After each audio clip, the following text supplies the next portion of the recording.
4月15號生日嘅朋友，祝你生日快樂，身心靈健康。你係一個慢熱嘅人，有好多時面對困難咧，你都會沉着應戰，正面咁去迎戰嘅。你個人好有正義感，好中意幫人，討厭一啲唔合法、走遮面、投機取巧嘅嘢。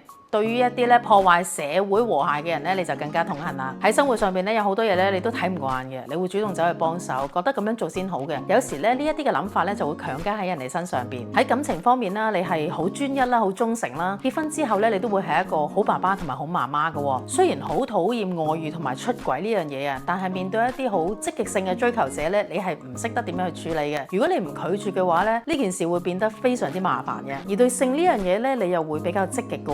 無論男女都係啦，你覺得性可能係一種手段，會係一種駕馭情感啦、保障關係嘅一種工具。而事業同埋財運方面，你係傾向於同人合作會好啲嘅，所以咧揀你嘅 partner 係好重要嘅。揾到個好嘅合作夥伴咧，你嘅金錢事業都會節節上升嘅。而你嘅生命課題係啲咩呢？你主動就得，人哋叫你做嘢嘅話咧，你就會覺得將啲責任交咗俾你，會變得好優柔寡斷。你唔係好識得處理人啊，咁好多時咧就會剔咗人哋嘅責任，人哋會覺得我都冇叫你幫，關你咩事呢？係咪？咁好多時剔到人哋嘅責任呢，亦都係一個因果關係嚟嘅。咁呢方面處理得好啲嘅話呢，你個人生啊或者各方面呢，你都會開心啲同埋自在啲嘅。